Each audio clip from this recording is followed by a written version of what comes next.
Students, আজকে আমি তোমাদের চ্যাপ্টার 7-এর লাস্ট পার্টটা নিয়ে আলোচনা করছি। ঠিক আছে, মানে এটার পর আর কোনো হবে না, এটাই ফাইনাল পার্ট। আশা করি তোমরা এর আগের 3টে ভিডিও ভালো করে দেখেছো আর পড়তে শুরু করে দিয়েছো। ঠিক আছে, যারা এখনও চেক করোনি আমার প্লেলিস্ট বানানো রয়েছে, তোমরা ওখান থেকে চেক করে নিতে পারো। আমি পরপরই দিচ্ছি, তাই তোমাদের ভিডিওগুলো পেতে অসুবিধা হবে না। তো চলো শুরু করা যাক। দেখো, এবার আসছে art of dancing, Manipuri dance. Manipuri dance Indian classical ডান্সটা 6টা টাইপের হয়, এটা মনে রাখবে। কি কি এটা তোমরা অনেকে হয়তো জানো: ভারতনাট্যম, কথাকলি, ওড়িশি, কুচিপুড়ি, কত্থক আর মণিপুরি। তাদের মধ্যে থেকে লাস্ট যেটা মণিপুরিটা, এটা হচ্ছে গিয়ে 18th সেঞ্চুরিতে ভক্তি কাল্টের একটা ইম্প্যাক্ট ছিল এটার উপরে। তা কেন না, এটা ট্র্যাডিশনাল ডান্সটা মিক্স হয়েছে স্পিরিট অফ ভক্তির সাথে। অন দ্য বেসিস অফ বৈষ্ণবা পাণ্ডাভালি, মানে কালেকশন অফ বৈষ্ণব ভার্সেস রাসলীলা কম্পোজ করা হয়েছিল, যেটা কিনা রাধা কৃষ্ণকে নিয়ে এই কনসেপ্টটা। এটা মনে রাখবে, কারণ তোমাদের এটা নিয়ে শর্ট নোট চলেই আসতে পারে। মণিপুরি ডান্স নিয়ে শর্ট নোট লেখো, তো আমি এগুলো যেটুকু ব্র্যাকেট করেছি যেভাবে, এরকমভাবেই ঠিক মনে রাখবে আর এরকমভাবেই লিখবে। তারপর দেখো আসছে the tradition of Manipuri Raslilas flourished under Maharaja Bhagyachandra of Manipur. ঠিক আছে, ডেভেলপ হয়েছিল কার আন্ডারে? মহারাজা ভাগ্যচন্দ্র মণিপুরের। উনি ডিজাইন করেছিলেন কুমিল ড্রেস ফর দ্য ডান্স। ঠিক আছে, এগুলো খুব ইম্পর্টেন্ট এই মণিপুরি ডান্সের আন্ডারে। তারপর দেখো বলেছে সংকীর্তন, মানে কিনা ডিভোশনাল সংস, মানে ভক্তিমূলক যে গানগুলো ডান্সটা পারফর্ম করা হতো মোস্টলি, মানে করা হয় mostly by the male dancers. ছেলেরা নাচ করে with Punga, a kind of percussion instrument, একটা ইনস্ট্রুমেন্ট সঙ্গে নিয়ে, যেটা কিনা পুঙ্গা নাম হলো। এবার আসছে ল্যাঙ্গুয়েজ আর লিটারেচার, অ্যারাবিক আর পার্সিয়ান। ইসলাম আমরা জানি সবাই অ্যারাবিয়া থেকে অরিজিনেট করেছে। তারপর মিডিভাল ইন্ডিয়াতে ইউজ অফ অ্যারাবিকটা লিমিটেড ছিল, তখনকার দিনের এডুকেটেড মুসলিমসরাই এটাকে শুধু প্রেস করতো বা অ্যাপ্রিসিয়েট করতো, মানে বাহবা করতো। কিছু বই লেখা হয়েছিল অ্যারাবিকে, তার মধ্যে থেকে মোস্ট নোটেবল, মানে যেটা নাম করা, সেটা হচ্ছে গিয়ে ফাতওয়া-ই আলমগীর। এটা মনে রাখবে, এটা তোমাদের শর্ট কোয়েশ্চেন চলেই আসতে পারে যে নেম ওয়ান নোটেবল বা important book written in Arabic. ঠিক আছে, অফিসিয়াল বুক যেটা, সেটা হচ্ছে ফাতওয়া-ই আলমগীরি। আর সঙ্গে এটাও মনে রাখতে হবে, এটা কার রুলের সময় লেখা হয়েছে? না, আওরঙ্গজেবের রুলের সময়। এটাতে কি না, এটা একটা রিলায়েবল, মানে নির্ভরযোগ্য একটা ডকুমেন্ট ছিল। কি নিয়ে? তখনকার সময়ের লিগ্যাল সিস্টেম, আইনত সব ব্যাপার নিয়ে। Some even regard it as the finest book. এই যেটাও মনে রাখবে, এটা যদি এইটা নিয়ে লিখতে বলে ফাতওয়া-ই আলমগীরি কি, তাহলে এই দুটো লাইন লিখে নেবে। 2 মার্কসের একটা কোয়েশ্চেন চলেই আসতে পারে। ঠিক আছে, হোয়াট ওয়াজ ফাতওয়া-ই আলমগীরি, তখন এই যে ফাতওয়া-ই আলমগীরি থেকে লিখবে এই ইন্ডিয়া অব্দি যে ব্র্যাকেটটা করা রয়েছে সেটা। Some even regard it as the finest book, মানে সবচেয়ে সব ভালো বই মুসলিম লিগাল অ্যাফেয়ার্স, মানে মুসলিম সব আইনি ব্যাপারগুলো নিয়ে রিটেন কোন টাইমে? মিডিভাল পিরিয়ড অফ ইন্ডিয়াতে। পার্সিয়ান ল্যাঙ্গুয়েজ আর লিটারেচারটা গেইন করেছে পপুলারিটি মিডিয়াভাল ইন্ডিয়াতে। তারপর এই পার্সিয়ান ল্যাঙ্গুয়েজটা began with the sultanate rule. Persian এই ল্যাঙ্গুয়েজটা কখন হয়েছে না, 10 শতাব্দী থেকে, যখন টার্কসরা আসলো তখন থেকে। ঠিক আছে, তার আগে এটা অফিসিয়াল ল্যাঙ্গুয়েজ ছিল সেন্ট্রাল এশিয়া আর ইরানের। পার্সিয়া ইউজ করা হতো ওখানে বিভিন্ন জনার অফ লিটারেচারে। ঠিক আছে, তাই জন্য আমরা বলতে পারি যে টার্কসরা জানতো এই ভাষাটা। টার্কসটাই ইম্পর্টেন্স দিয়েছে পার্সিয়ান ল্যাঙ্গুয়েজ ইন্ডিয়াতে। তার মধ্যে থেকে এই সাপোর্টার ছিল এই ল্যাঙ্গুয়েজের কারা, এটা মনে রাখবে যে who were the patrons of Persian language. দুজন, একজন হচ্ছে কুতুবউদ্দিন আইবাক আর একজন হচ্ছে ইলতুৎমিশ। তারপর খিলজিরাও কিছুটা দান করেছে এই development of Persian language literature. ঠিক আছে, লাহোর হচ্ছে গিয়ে তখনকার দিনের ইম্পর্টেন্ট একটা সেন্টার ছিল এই পার্সিয়ান পড়াশোনার। ওইসব দিনে the account of Amir Khusrau was most popular among Persian literature আর ফিলোসফার।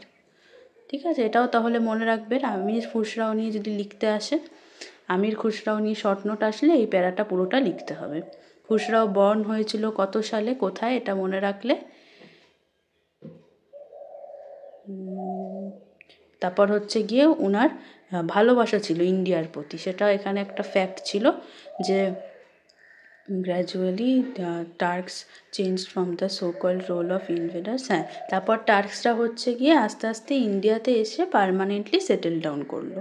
খুশরাও অনেক ভার্স, অনেক কবিতা লিখেছে, অনেক এক্সপেরিমেন্ট করেছে পার্সিয়ান পোয়েট্রির সাথে।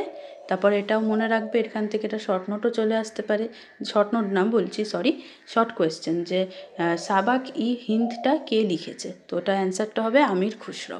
ঠিক আছে, তো এটা হচ্ছে গিয়ে কি না new style of Persian literature ছিল, হলো।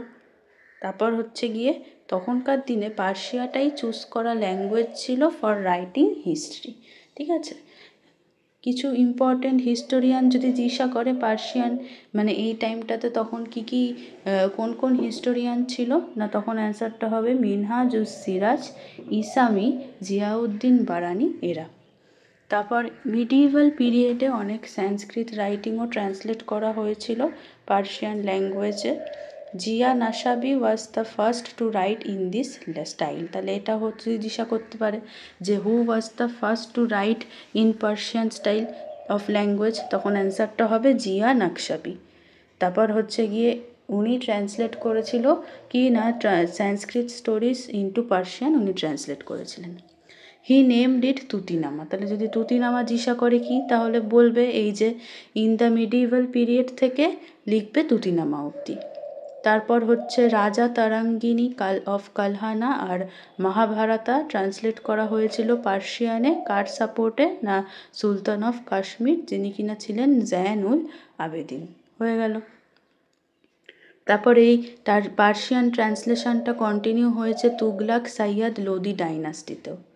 তারপর হচ্ছে এটা মনে রাখবে মোহাম্মদ বিন তুগলাকের সময় ক্যাপিটালটা শিফট করা হয়েছিল দেবগাড়ি দৌলতাবাদ ফর সাম টাইম। দেবগাড়িতে ক্যাপিটালটা শিফট হয়েছিল কিছুদিনের জন্য, এটা খুব ইম্পর্টেন্ট। তাই জন্য তখনও পার্সিয়ান ল্যাঙ্গুয়েজটা স্প্রেড হয়েছে সাউথ ইন্ডিয়াতেও। তাছাড়া ওখানকার যে ডেকানের তোমরা অলরেডি পড়ে এসছো বাহামানি কিংডম ছিল, ওখানকার সুলতানগুলোরাও এই পার্সিয়ান ল্যাঙ্গুয়েজে ইন্টারেস্টেড ছিল। তাই জন্য বাহামানির যে কিংডমের ক্যাপিটাল ছিল গুলবার্গা আর বিদার, এরা ফেমাস সেন্টার হয়ে গেল পার্সিয়ান ল্যাঙ্গুয়েজ আর লিটারেচারে।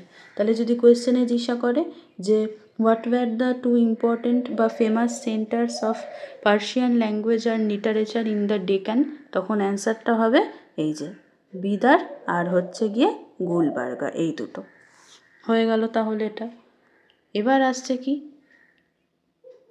মুঘল পিরিয়ডে এই পার্সিয়ান ল্যাঙ্গুয়েজের ইউটিলিটি মানে ইউজ আর পপুলারিটি মানে হচ্ছে কি যে নামটা আরও বেড়ে গেল। ঠিক আছে, এম্পেরার বাবার ছিল স্কলার ইন দ্য পার্সিয়ান আর টার্কিশ ল্যাঙ্গুয়েজ। তাহলে ওনার অটোবায়োগ্রাফি কি এটা মনে রাখবে, যেটা কিনা ছিল তুজু কি বাবারি অর বাবার নামা, এটা written in Turkish. It was also translated in Persian. হুমায়ুনেরও খুব ভালোবাসা ছিল এই ল্যাঙ্গুয়েজের প্রতি। তার এটা মনে রাখবে যখন উনি রিটার্ন করেছিল ইন্ডিয়াতে ইরান থেকে, অনেক পোয়েট আর লিটারেটার মানে যারা লিটারেচার নিয়ে স্টাডি করে তারা এসেছিল ওই ওনার সাথে। তার মধ্যে থেকে কারা কারা ছিল না কে ছিল? কাসিম খান মৌজি, সেই হয়েছিল কোর্ট পোয়েট অফ হুমায়ুন আর আকবর। তাহলে এটা মনে রাখবে অবশ্যই যে who was the court poet of Humayun and Akbar? Qasim Khan Mauji. তারপর 16-17 সেঞ্চুরিতে অনেক পোয়েট আর litterateurs came to the Mughal court from Persia.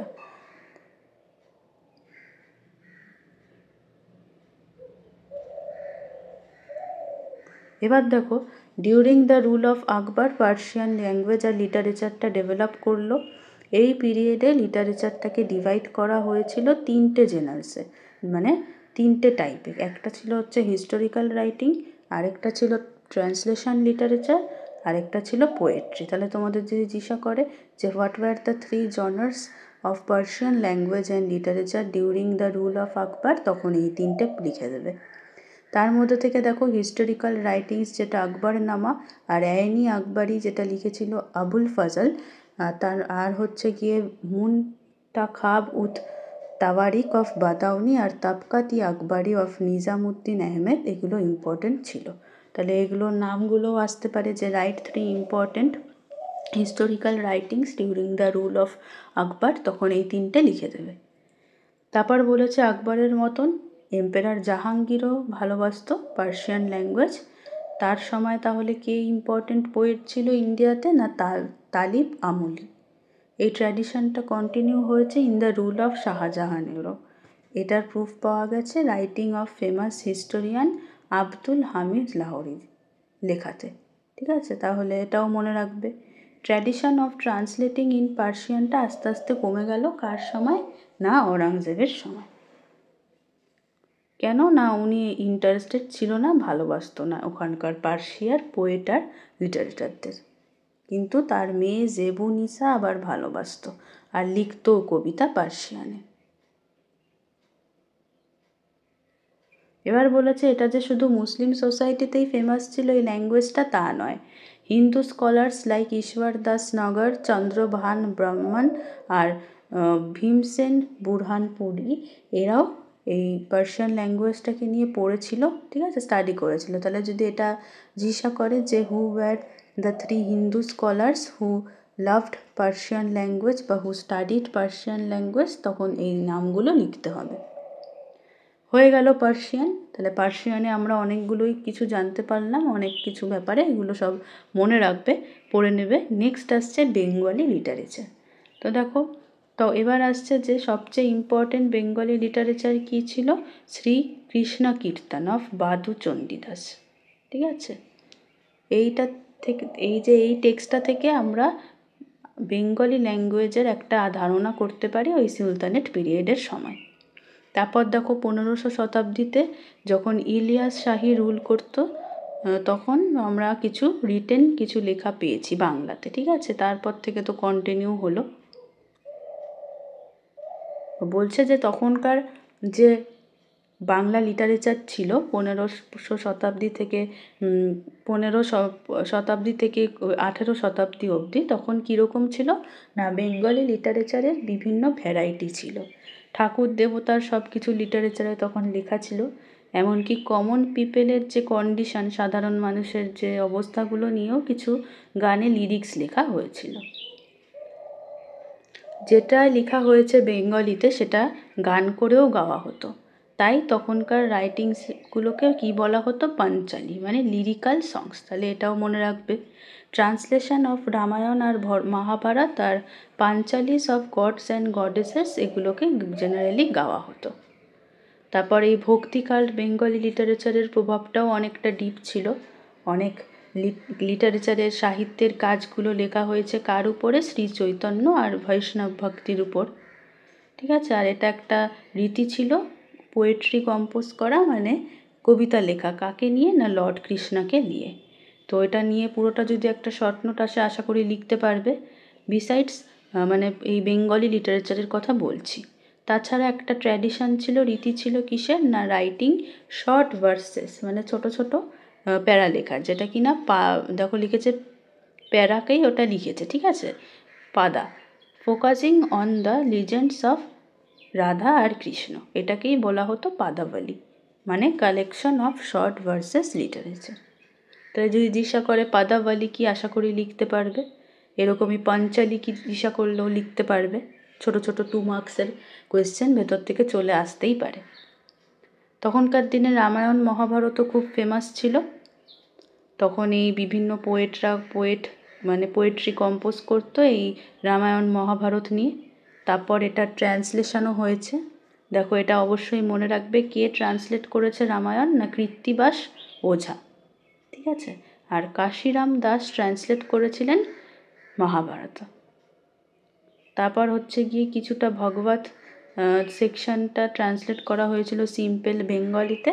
এটার নামকরণ করা হয়েছিল শ্রীকৃষ্ণ বিজয়, আর এটা ট্রান্সলেট করেছে কে? মালাধার বাসু। তারপর আরেকটা ইম্পর্টেন্ট বেঙ্গলি লিটারেচার কী ছিল? মঙ্গল কাব্য। তাছাড়া চণ্ডী, মানসা, ধর্ম, এগুলো যে পুজো করাগুলোও ট্র্যাডিশনাল ছিল। ঠাকুর দেবতাদের নিয়ে গানগুলো সব করা হতো, লেখা হতো। এদেরকে বলা হতো কি? ও মঙ্গল কাব্য। ঠিক আছে, মঙ্গল মানে কি? মঙ্গল মানে হচ্ছে বেনেডিকশন, মানে মঙ্গল মানে তো তোমরা জানোই যেটা পুণ্য।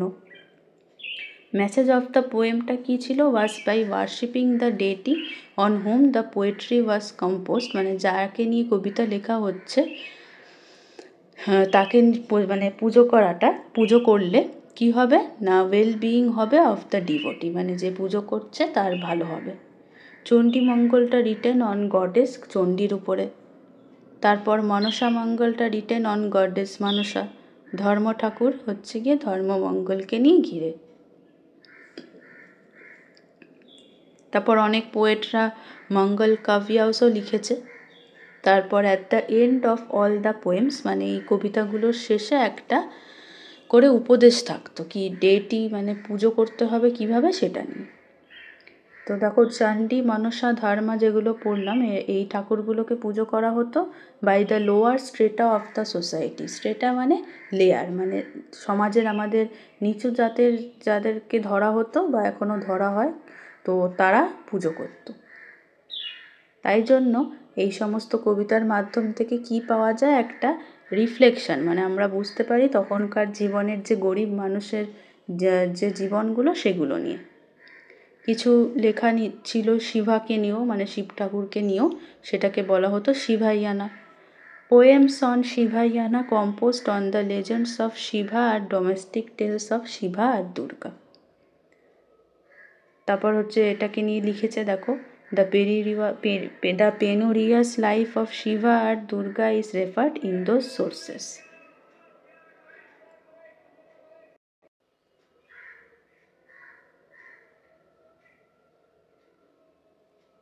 Here Shiva cultivates land to earn his living. তো এখানে দেখানো হয়েছে যে শিবা জমি চাষ করছে যাতে কিনা ইনকাম করতে পারে। এখান থেকে কি বলা হয় না, পুয়োর যে পিজেন্ট ফ্যামিলি, মানে ফার্মার ফ্যামিলিটা has become family of Shiva আর দুর্গা। তাহলে এটা নিয়েও একটা ছোট্ট কোয়েশ্চেন চলেই আসতে পারে। তারপর দেখো বলেছে ওই সমস্ত দিনে একটা কমিউনিটি ছিল, জাতি, যেটা কিনা কারা, নাথ যোগী। শিবা ছিল তাদের ঠাকুর। লিটারেচার কম্পোজ করা হতো হ্যাবিট আর রীতি নিয়ে, নাথ যোগী, সেটাকেই বলা হতো নাথ লিটারেচার। এবার দেখো বলেছে যে the tradition of writing on the life and works of Shri Chaitanya had just started. Later many Vaishnava poets had composed poetry on the life of Shri Chaitanya. They were called Chaitanya Jivani Kavya. তাহলে একটা ছোট 2 মার্কসের কোয়েশ্চেন চলেই আসতে পারে যে চৈতন্য জীবনী কাব্য কারা ছিল। তারপর দেখো বলেছে আরেকটা রীতি ছিল রাইট করা পোয়েমস বাই মিক্সিং অ্যারাবিক আর পার্সিয়ান উইথ বেঙ্গলি ল্যাঙ্গুয়েজ, মানে 3টে ভাষা মিক্স করে কবিতা লেখা। সৈয়দ আহওয়াল আর দৌলত কাজী ফলো করতো এই tradition. In the poem Padmavati of Alaol, এখানে রেফারেন্স করা হয়েছে আলাউদ্দিন খিলজির এক্সপেডিশন টু চিতোর, যেটা একটা পদ্মাবতী মুভিও রয়েছে। এবার আসছে সায়েন্স আর লিটারেচার। ঠিক আছে, তো সায়েন্স আর literature there was a time যখন অনেক মানুষরা ভাবতো যে এনশিয়েন্ট পিরিয়ড হচ্ছে golden age for the cultivation of science আর literature. In comparison the medieval was the dark age in history. তাদের ওপিনিয়নে wheel of progress in science, technology, art and literature had almost stopped in the medieval age. But historians have now proved that like other medieval age, India has also progressed. যাই হোক, এসব দেখো এবার হচ্ছে এখান থেকে মেন হচ্ছে progress of সায়েন্সটা আমরা কোন বই থেকে পাই না, কিতাব আল হিন্দ অফ আল বিরুনি, এটা ইম্পর্টেন্ট। তো এটাতে কি লেখা রয়েছে না, বিরুনি had spread the thoughts of India about science all over the Islamic world. তারপরে অ্যাস্ট্রোনমি নিয়েও কিছুটা ডেভেলপমেন্ট ছিল, সেটা দেখা গেছে শুরু কোথার থেকে না, সুলতানেট পিরিয়ডে। এটা খুব ইম্পর্টেন্ট, ফিরোজ শাহ তুগলাক একটা অবজারভেটরি বিল্ড করেছিল, কোথায় না, একটা হাই মিনারেটের উপরে দিল্লিতে, একটা সানডায়াল সেটার উপর প্লেস করা রয়েছে। আর 1300 শতাব্দী থেকে তখন চাইনিজ কম্পাসগুলো ইউজ করা হতো কোস্টাল এরিয়া অফ ইন্ডিয়া। তারপর আকবর খুব ইন্টারেস্টেড ছিল সায়েন্স স্প্রেড করতে, তার যে রয়্যাল কোর্টে ইম্পর্টেন্স দেওয়া হতো ম্যাথস, অ্যাস্ট্রোনমি আর জিওগ্রাফির। ঠিক আছে, তারপর হচ্ছে অনেক কিছু মেনটেন করা হতো, যেমন price of commodity, population, flowers, fruits, climate, tax rate etcetera. Abul Fazl, যিনি কিনা ছিলেন historian of Akbar's court, had written that although Akbar was not educated, মানে আকবর যদিও এডুকেটেড ছিল না, অতটা পড়াশোনা জানতো না, তাও ওনার ইন্টারেস্ট ছিল সায়েন্স আর টেকনোলজিতে। তাহলে এটা যদি জিজ্ঞাসা করে কোথায় লেখা রয়েছে, তখন লিখতে হবে এটা আবুল ফাজল লিখেছে। তারপর হচ্ছে গিয়ে উনি অনেক হাতের কাজও করতো। তার যে বই তুজুকি জাহাঙ্গীরিতে জাহাঙ্গীর লিখেছে যে রোট অন বোটানি আর জুলজি, মানে জাহাঙ্গীর লিখেছে বোটানি আর জুলজি নিয়ে তার বই তুজুকি জাহাঙ্গীরিতে। তারপর রাজা সাওয়াই জয় সিং অফ জয়পুর কিছু কন্ট্রিবিউশন করেছে অ্যাস্ট্রোনমিতে। অবজারভেটরি হয়েছে দিল্লি, জয়পুর, উজ্জয়িনী, মথুরা আর বারাণসী। তারপর দেখো বলেছে উনানি মেডিসিন ছিল ইন্দো না গ্রিক ও অ্যারাবিক ট্র্যাডিশন অনুযায়ী। আয়ুর্বেদিক মেডিসিন প্র্যাকটিস করা হতো। তারপর ইউরোপিয়ান মেডিসিন এসেছে through some European travellers like Francois Bernier. তাহলে যদি জিজ্ঞাসা করে যে ইউরোপিয়ান মেডিসিন আমাদের ইন্ডিয়াতে এসেছে কার মাধ্যমে, না ইউরোপিয়ান ট্রাভেলার, যেরকম ফ্রান্সোইস বার্নিয়ার। এবার আসছে মিলিটারি টেকনোলজিতেও একটা ইম্পর্টেন্ট চেঞ্জ দেখা গেছে। তো এটা একটা মিলিটারি সিস্টেম নিয়ে যদি কোয়েশ্চেন করে যে what were the changes that took place in the military technology এই টাইমে, তো তখন এটা লিখতে হবে। দেখো বলেছে যে ফার্স্ট হাফ 1400 শতাব্দীতে firearms came from China to India through the Mongol. তারপর হচ্ছে গিয়ে gunpowder propelled cannons appeared in some regions of India. Second half of 15th century, the technology of guns reached India from China and Mamluk ruled Egypt. In the early part of the 16th century, the Portuguese spread their technology to South India. Around this time, Mughal start করলো গান use করা। Canon মানে বড় বড় যে দেখবে, ছবিটা search করো নেটে তাহলে বুঝতে পারবে, ওই যেখান থেকে একটা বড় গোল টাইপের বেরিয়ে ওই সব বাস্ট করানো হতো। Use of stirrup on horses gave additional advantage to the Turkish cavalry. Kings or emperors in India gradually cannon operator আর artillery men ইউজ করতো ইনফ্যান্ট্রি, ক্যাভেলরি আর ওয়ার এলিফেন্টসের সাথে। তারপর দেখো এবার এটা মনে রাখবে, in the first century AD paper was invented কোথায়, চায়নাতে। আর 1300 শতাব্দীতে Mongols of Central Asia brought paper technology from China. Within a short time কি হয়েছে না, use of paper spread in India. তারপর রিডিং আর রাইটিংটা সোজা হয়ে গেল। আর 14th শতাব্দী থেকে paper became so chip in India যে সুইট মিট সেলার, মানে যে মিষ্টি বিক্রেতা বিক্রি করতো সুইট প্যাক করা কাগজে। প্রিন্টিং প্রেসটা ফার্স্ট ইন্ডিয়াতে ইন্ট্রোডিউস করেছিল ইউরোপিয়ান মিশনারিজ।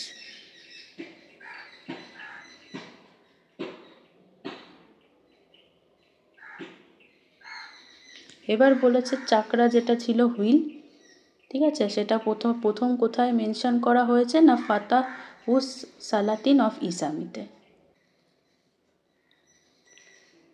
মিডিভাল ইন্ডিয়াতে textile industry specially technology of dyeing আর printing of clothes was much advanced.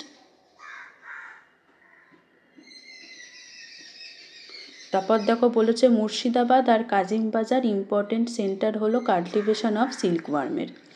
এখান থেকে সিল্ক এক্সপোর্ট করা হয়েছে বিভিন্ন দেশে, মানে পাঠানো হয়েছে।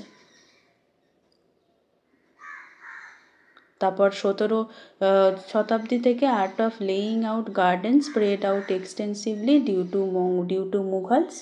Grafting of plants practised from the ancient, এটা অ্যাডভান্সমেন্ট হলো। এবার দেখো সাকিয়া অর পার্সিয়ান হুইল যেটা ছিল উইথ বেল্ট আর gear came to India from Persia 13 শতাব্দীতে। It looks like a small ferris wheel, মানে নাগরদোলনার মতন। এটার ইউজ কি না water could be lifted by this wooden এই যে দেখো এইটা এখানে ছবিটা দেওয়া রয়েছে, with the help of animal power, মানে অ্যানিমালের গায়ের শক্তি দিয়ে এই উডেন মেশিনটাকে লিফট করা হতো। কিন্তু তারপর এটা পপুলার হয়নি ইন্ডিয়ান ফার্মার্সদের মধ্যে, কেন না এটার খুব হাই প্রাইস ছিল, শুধু কিছু নর্থ ওয়েস্ট এরিয়াটাই ইউজ হতো। তারপর দেখো বলেছে ইরিগেশন সিস্টেমটা কারা ডেভেলপ করেছে না rulers of Vijayanagar in South India আর Firoz Shah Tughlaq and later the Mughals in North India developed the irrigation system.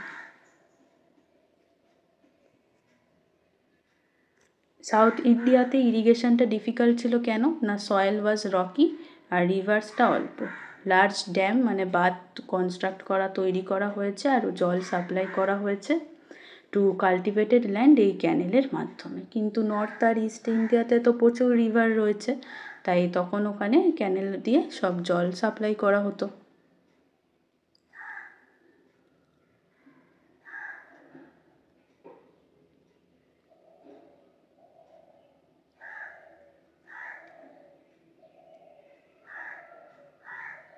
এখান থেকে অতটা ইম্পর্ট্যান্ট নেই, আমি দেখে নিলাম একবার তাও, ঠিক আছে।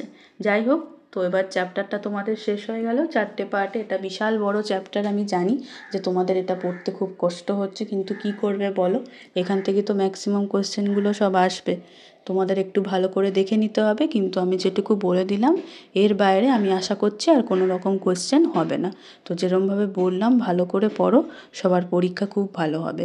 আর আমার এই ভিডিওগুলো যদি তোমাদের কাজে লাগে তাহলে একটুখানি আমাকে লাইক করো আমার ভিডিওগুলোকে, আর তোমাদের বন্ধুদের সাথে শেয়ার করো, ঠিক আছে। আর আমাকে কমেন্ট করিয়ে জানিও যে নেক্সট আমার কোন টপিক বা কোনটা দিলে তোমাদের সুবিধা হয়, চ্যাপ্টার কোন সাবজেক্টের, এটা অবশ্যই জানাবে।